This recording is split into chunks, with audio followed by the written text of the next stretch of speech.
Hello everyone and welcome back to my channel. I hope आप सब ठीक होंगे। मैं भी बिल्कुल ठीक हूँ। आज मैं आपसे बात करने वाली हूँ एक ऐसी डिजीज़ के बारे में जो कि कैट्स में बहुत ही कॉमन है पर ये बहुत ही ख़तरनाक है।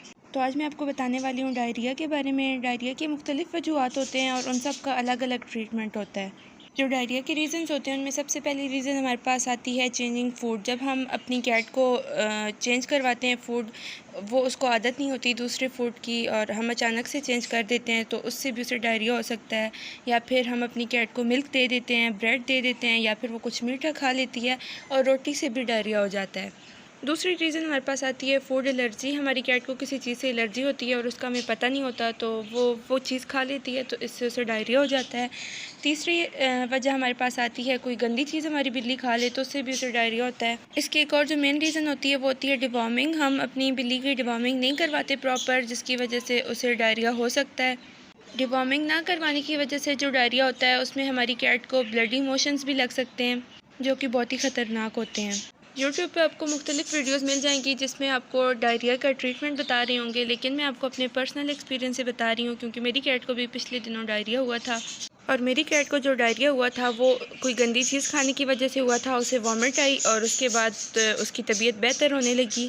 इन सब के लिए मैंने उसे मुख्तलिफ़ मेडिसिन दी पर मेडिसिन से उसे कोई भी फ़र्क नहीं पड़ा। जब उसने वॉमिट की उसके बाद ही वो ठीक हुई और उसने 5 दिन तक कुछ नहीं खाया। तो मैं आपसे यही बोलूँगी कि आप अपनी कैट का बहुत ध्यान रखें और उसे घर से बाहर नहीं जाने दें और ध्यान दें कि वो कोई गंदी चीज़ ना खा ले जिससे उसकी तबीयत ख़राब हो जाए, और उसे कैट फूड और चिकन के अलावा और कोई भी चीज़ खाने नहीं दें।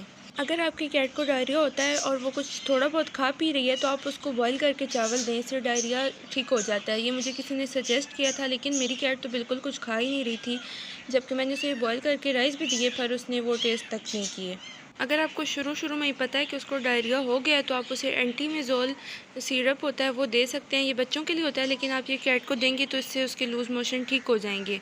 पहले मैंने इसको इतना ज़्यादा सीरियस नहीं लिया, इसीलिए उसकी तबीयत ज़्यादा ख़राब हुई है। और ज़्यादा इशू इसलिए था क्योंकि उसने 5 दिन तक खाना पीना छोड़ दिया था और उसके बहुत छोटे 4 किटन्स हैं, उनको वो मदर फीड करवाती थी और अब वो भी नहीं करवाती।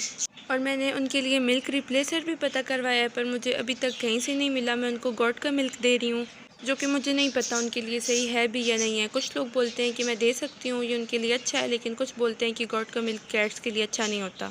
लेकिन मेरे पास और कोई ऑप्शन नहीं है क्योंकि अब उनको भूखा तो नहीं रखना, इसलिए मैं उनको वही दे रही हूँ। और मेरी कैट तो अब अल्लाह का शुक्र है पहले से बेहतर हो रही है। मैंने उसके लिए कैट फूड मंगवाया है, उसने आज वो भी खाया है बहुत दिनों के बाद और मुझे बहुत खुशी हुई है। और फ़िलहाल वो कैट फूड के अलावा चिकन या फिर और कोई भी चीज़ नहीं खा रही। आई होप कि वो जल्दी से ठीक होगी और अपने बच्चों को फीड करवाएगी। बस आज के लिए इतना ही। आई होप आपको मेरी आज की वीडियो पसंद आई होगी और आप सब अपनी कैट्स का बहुत ध्यान रखें। और अगर उनको डायरिया होता है तो शुरू में ही ट्रीटमेंट करवाएं उसका, वरना ये बहुत बड़ा इशू बन सकता है। अगर आज का आपको मेरा टॉपिक पसंद आता है तो मेरे चैनल को सब्सक्राइब करें और वीडियो को लाइक करें। Thanks for watching.